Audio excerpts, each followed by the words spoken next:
This is Marco Reus. This is Shinji Kagawa. This is Nuri Sahin. Hello, this is Jadon Sancho. And you're listening to the Yellow Wall podcast.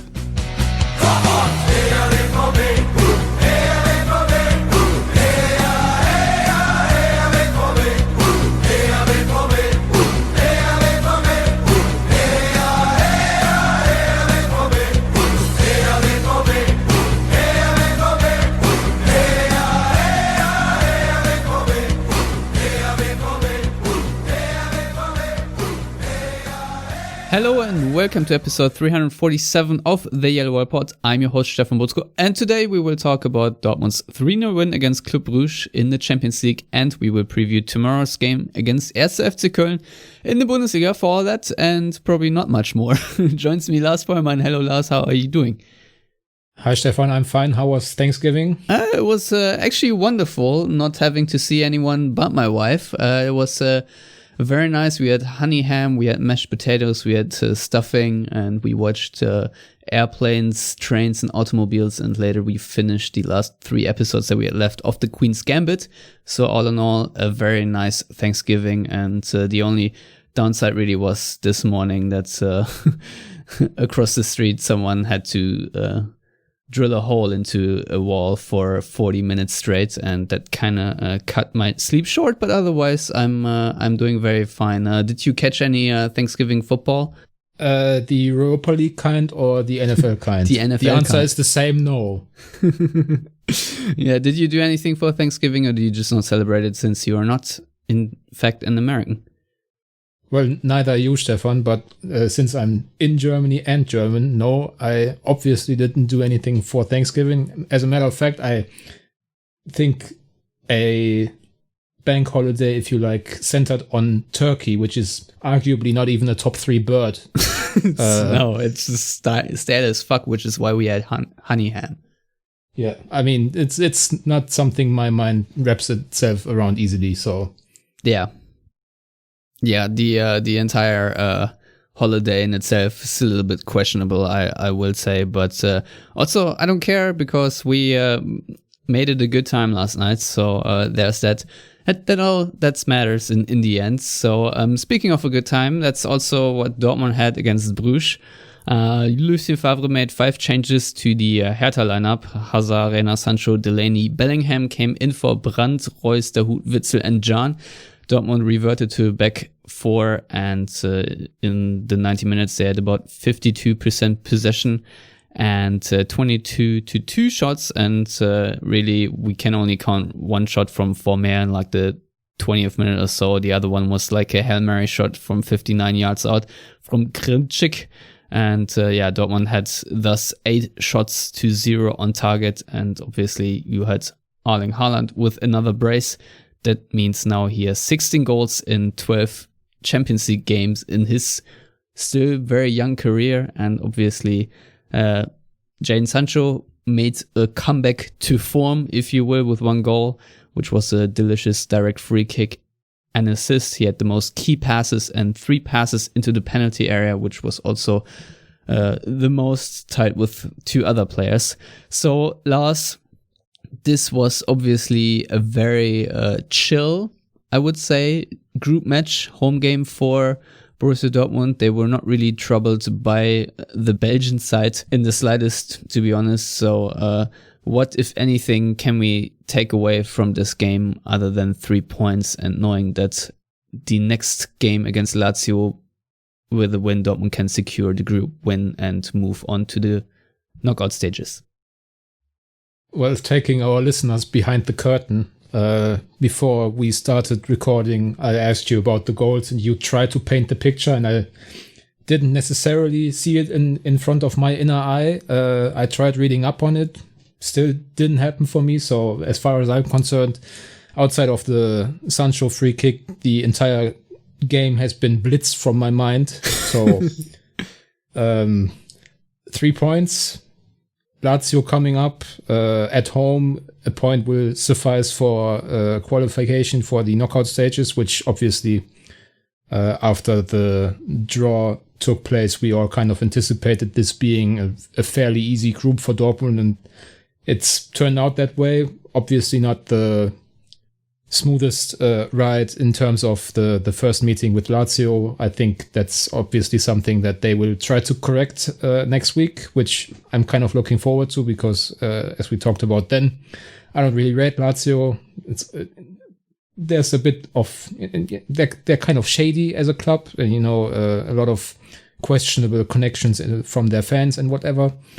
As you can see, I'm on a tangent trying to avoid talking about Brugge. I'm not going to say Bruges all the time because, as I said, I don't really remember anything. So I do remember thinking that Bellingham had a really strong performance, especially in the second half. Yeah, second most pressures in the team, most interceptions with 4, second most tackles, second most blocks, won the foul leading to Sancho's goal. That's what I wrote down about him, so I agree.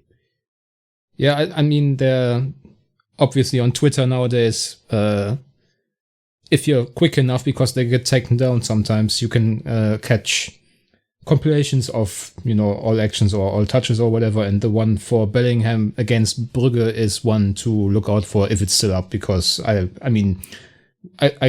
guess I forget in extrapolating that a lot of other people will perhaps too forget that he's like still 17 and has, I think roughly like 60 or so professional games of football in his legs, and he's already kind of bossing Champions League games, albeit against what I think was the worst opponent Dortmund have faced in the Champions League since Legia Warsaw. Shout out Roman Weidenfeller. You cannot have one Champions League podcast without mentioning this game. You just can't. Yeah, I mean, we gotta represent Roman Weidenfeller's bicycle kicks. That's all I'm here for. Yeah. No, I agree though. I'd say this to make it short and snippy. I thought that it was nice to see Favre rotate as much as he did with the 5 changes, and what I also liked, and that's obviously a little bit down to the way Bruges played, is that the kids out there just looked like they were up for it and just played to have fun. Because it was a sort of open game, not in the meaning that it was end-to-end stuff with Bruges getting a million chances. Maybe a better opponent might have, but I thought Dortmund were very direct. They were sort of hungry for goals, even though they didn't blow Bruges away. But you could see that there was a lot of spark, what we call in German Spielfreude. So I just enjoyed watching this game. I'll just say it like it is from a biased Dortmund standpoint. I think it was very easy on the ice, even though you apparently are suffering from amnesia. But I think the Bellingham-Delaney partnership was also a good call for this sort of game. And it was nice to see Hazard and Sancho back on the field, and Gio Reyna playing there was also not bad. And obviously Erling Haaland is on the entirely different planet right now, and he missed the first chance, if you want to call it that, which was sort of a volley from a central cross, but then in the 18th minute, still relatively early for Dortmund this season, he scored against Bruges, and it was pretty straightforward from there. So this is sort of my main takeaway, that it was fun watching this game, and I'm looking already forward to the next game. So I think that's a positive, and that Dortmund can rotate so seamlessly and switch systems, also kind of nice. So if you have anything to add, be my guest. Otherwise, we can already move on to the next game. Yeah, just generally, even if I didn't necessarily remember anything that happened, I do remember thinking that it was, as you said, quite smooth, quite easy, quite pleasing to watch, and just generally the team seems to be in a pretty good run of form. I think this is always, autumn or fall, as you would say in the US, I guess, is always the time when good sides keep churning out results. Yeah, this is when Autumnmatism built. Yeah, you don't have to play great all the time, especially in these COVID-19 times when you have English weeks all the time, and it's always nice when you can basically knock out a game in 45, 60 minutes, go into conservation mode, make some early subs. Obviously, a lot of people. 72nd minute was the earliest, so. But you had Jan for Delaney, so there's that. And I Morey, said obviously. when you can make early subs. Yeah. It's not my fault that Lucien Favre doesn't believe in them, but obviously a lot of people wanted to see Youssoufa Moukoko. I think it wasn't necessarily the wrong move not to give him his second debut in 4 days. I think they took care of it in Berlin, getting it out of the way, not having this be a thing. When is Youssoufa going to play? Now, obviously, at some point, people are going to ask, when is he going to start a game for Haaland? But moving into the Cologne preview quite smoothly, if I dare say so myself, Lucien Favre already said that he wants to give Haaland a break as late as possible. And so that's not going to be the case against Cologne now. So if you're looking for the first start of Moukoko in a professional setting for Dortmund, maybe the last Champions League match day at Zenit, if Dortmund have the group win sealed by that point. I don't know if that's even possible mathematically. Yeah, it is. Yeah, should be, right. Or maybe the cup game away to Eintracht Braunschweig on the day before Christmas Eve, I think. Because I just watched for work purposes Braunschweig get beaten 4-0 by SV Darmstadt, and I think if Haaland plays against Braunschweig, that would be, a crime. All right, yeah. I don't know if Lucien Favre will be indicted, but I have a hunch there's a good chance that he might actually play in this game.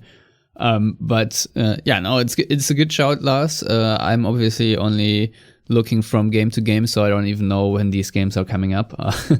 But yeah, I mean, it's quite possible. I also do wonder if Moukoko might have come on if Favre hadn't had to sub off Rafael Guerreiro in the 80th minute. Apparently he pulled something or so and is now doubtful for the Cologne game. What else is there to say about the Cologne match? Obviously, there will be a minute of silence to honor the life of Diego Armando Maradona, who sadly passed away at the age of 60. And I think every player in the Bundesliga will wear a black ribbon or a black armband to commemorate Maradona. Otherwise, Cologne are obviously in terrible shape. They're almost as bad as Schalke. They're second to last place. They have the same amount of points as Schalke. They have 3 draws and 5 losses so far after 8 match days. And they're waiting 18 league games for a win. 19 should set a new club record. They haven't won at Dortmund in their past 20 visits. And right now they have only 8 goals scored so far, 14 goals against, which isn't the worst defensive track record. They have the 3rd fewest shots attempts, 3rd worst pass completion rate in the Bundesliga with 76%. Their highest scorers are Sebastian Andersen, who obviously joined from Union Berlin after scoring, I think, 12 goals last season, and Dominik Drexler, and both have only scored 2 goals so far. And Andersen is, I think, missing due to injury this game, so their very dangerous, threatening attack will be weakened even further. And I think Cologne are also without centre-back Jorge Mere, who has just returned from a comeback and is injured again. I think he just made his first appearance of the season in the 2-1 loss that they had against Union Berlin recently. And in terms of threats, otherwise we, I think, have to look at Ondrej Duda, who leads the team in key passes with 13 right now, ahead of pretty much everyone else. And when it comes to expected assists and stuff like that, he is also miles ahead of his teammates, but that doesn't mean he came far. I think it's just 1.2 or so after 8 games. So overall, I don't see how Cologne are a side that's really threatening. And it should be an easy win for Dortmund, just on paper. Lars, do you think that there is any shock value in this game, or do you think that Dortmund, given what we have seen in recent games and their professionalism, minus maybe the Augsburg and the Lazio game, do you think this is going to be an easy walk in the park? Well, first of all, to keep it in stat corner for just a minute longer, I think Cologne have conceded like 5 penalties in 8 match days, which is quite bad. but also it's kind of an explanation for why they are in 17th, as you said, with 3 points.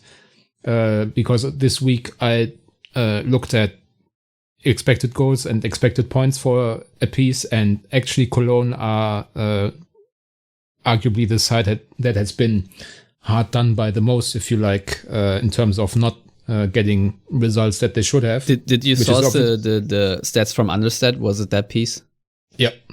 Okay. That's where Dortmund would have been top of the league, right? Dortmund would have been top of the table. Bayern 4th behind Union, which is quite funny in a way.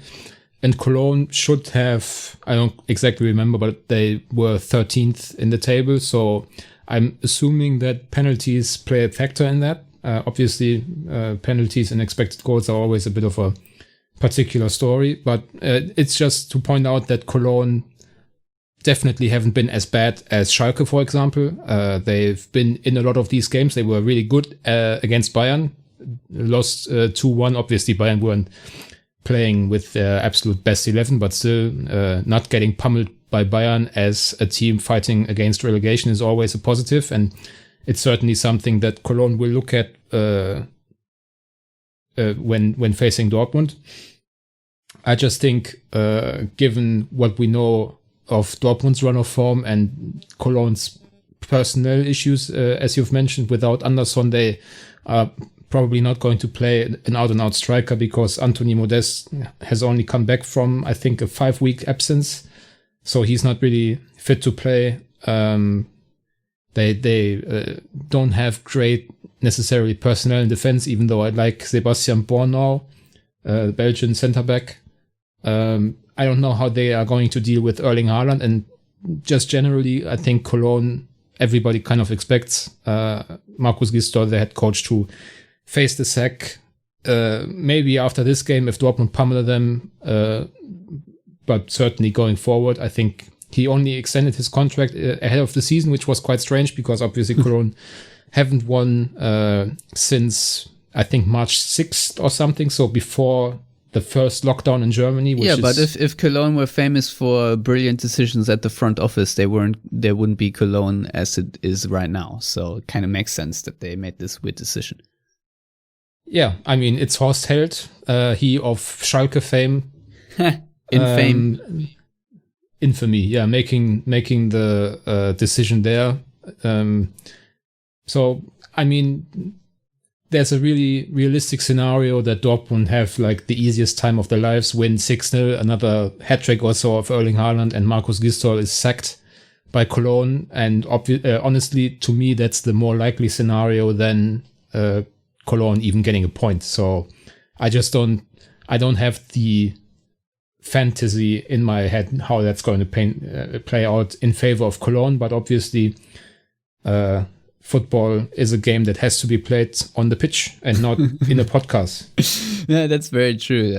So I've mentioned Duda already, but who do you think are the quote-unquote danger men that possibly could threaten Dortmund somehow? Is it Skiri, is it Özcan, is it Drexler, is it Jakobs or Izibue or Rex Bishai or whatever their names are? And who do you think will replace Anderson? Actually, I haven't thought about that yet. I think most Cologne-based media, which there's a lot of, by the way, expect Andre Duda to play as like a false nine and Jan Thielmann to come in. He's a quite talented youngster who had kind of a breakthrough this time last year when Gisdol first came into the club. I mean, the most likely avenue for a goal besides a set piece where Dortmund have been very solid this season would probably be like a Duda screamer. I mean, he can do that from time to time. I wouldn't necessarily say that that's a great way of scoring goals, but you know that Roman Bürki from time to time can be beaten from distance. Yeah, as Konya showed. For example, him, yeah. And I mean, basically, Cologne, as I said, aren't the worst side in the Bundesliga. They're definitely better than Schalke for one. They, for example, Ismail Jakobs very fast on the left wing. Katterbach playing behind him is a great German talent, won the Fritz-Walter medallion twice, I think, which is quite rare. I think Mario Götze won it twice, or some of these, superb talents of the past. Dominik Drexler, obviously. Mukoko is probably too young to win it twice or something. No, I'm just kidding. But yeah. Dominik Drexler is from Bonn, my hometown, and I'm kind of thinking that I might have played against him as a 12-year-old or whatever. So obviously, and he also has already scored against Dortmund last season. So he's clearly the danger man, Stefan. Okay, yeah, wasn't it like a 5-1 win the last time in January or so? And that was when Erling Haaland made his home debut, 25 minutes and scored a brace.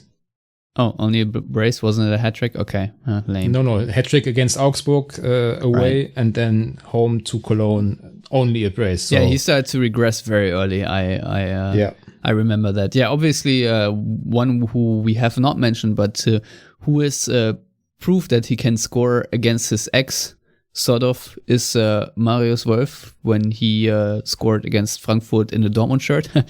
I don't know if he'll play. I think in the last game he played as a right back. So he's obviously still on loan from Dortmund. And from what I've seen, I mean, I've watched a little bit of the game against Union Berlin and a couple other minutes for Cologne, just completely entirely random, because why else would I watch a Cologne game? But he has been struggling, I'll say this. His first touch is letting him down, and he is struggling to beat his marker in a one-on-one situation when he is on the wing.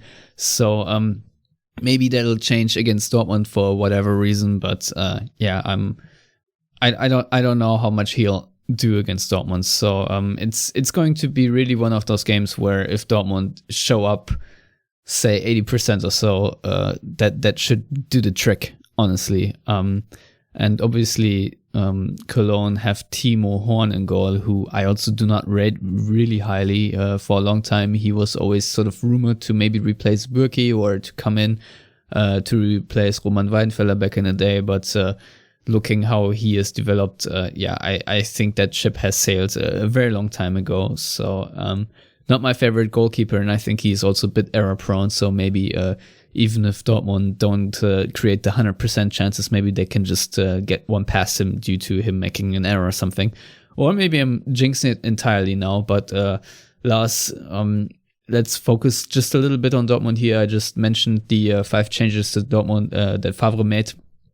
From one game to the next, how many changes, if any, do you expect this time? I assume that probably Paslak or whoever will, or maybe even Nico Schulz will replace Guerrero as the left back or left wing back or whatever the system is going to be. How do you think Dortmund will line up? Yeah, I would kind of assume a roll back to the Hertha lineup.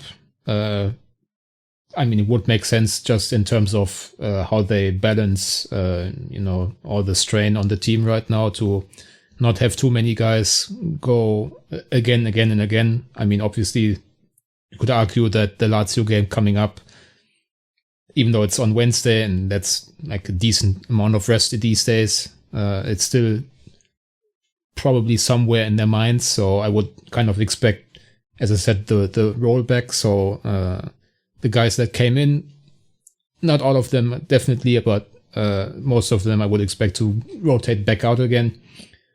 I would kind of like to see a bit more of an experimental lineup. I think obviously Favre is not the manager to do it, but with these 5 subs against a team that you are definitely expected to beat quite handily, I think you can get away with trying things, and if they don't work, you can bring on, I don't know, Delaney to shore things up or whatever.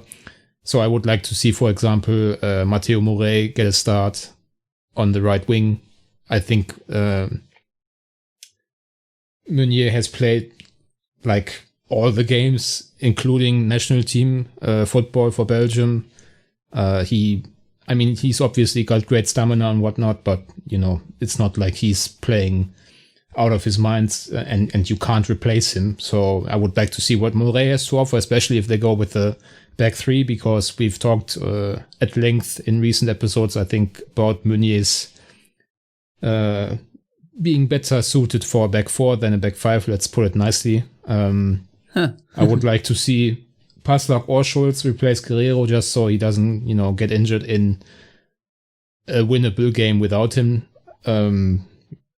These kinds of changes that organically happen from time to time, and maybe I would just like to see them enforced a bit more deliberately by Favre. But then again, I mean, it's not like he's been unsuccessful with his management of the squad. I mean, they have Schmelzer, who has like a major injury, which, isn't strain related. Renier has COVID, or had. I don't know if he's already tested negatively. I don't think he would make the squad right now anyway.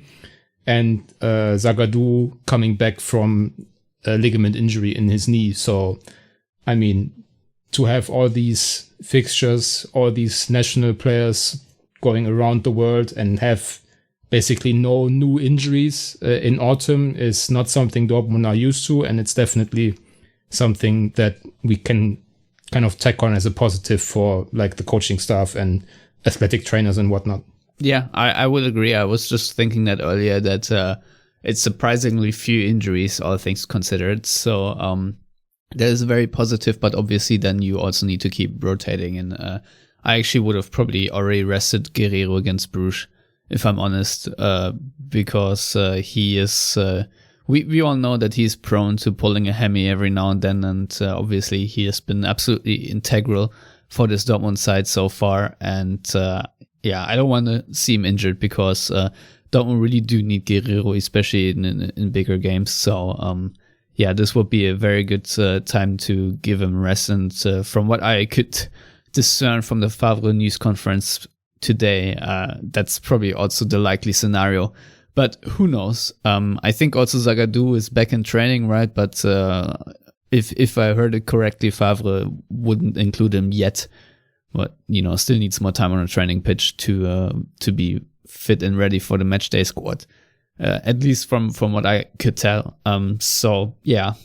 We'll see what the lineup will be, to be honest. I'm just hoping that Dortmund can decide this game very early, and then again switch to cruise control. Pretty much similar way of things happening than in a Bruges game. So I'm going to predict Dortmund to win this one 3-0.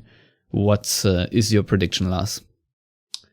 Because I've already talked up Dominik Drexler, representing my hometown of Bonn, it's going to be a 4-1 for Dortmund. Yeah, okay, fair enough. I mean, he is the highest tied top scorer from the Köln side, so I'll give you that one. Anywho, Lars, then it is now your courtesy to tell our listeners how to follow you on Twitter. They can follow me at Lars Pollmann. Very well, and you can follow me at Stefan Butzko on Twitter. You can follow all of us at Yellowwallpod on Twitter and Facebook. And if you want to contribute financially, please go to patreon.com/theyellowwall. If you want to sponsor an episode for $10 a pop to get a shout out, you'll find all the information there. If not, DM me. And obviously you can always shoot us an email at yellowwallpod@gmail.com, and our written stuff is findable on theyellowwall.net. If you want to subscribe to this show, please do that on YouTube, iTunes, Stitcher, SoundCloud, Spotify, etc. And we shall be back next week. As always, thank you for listening, and goodbye.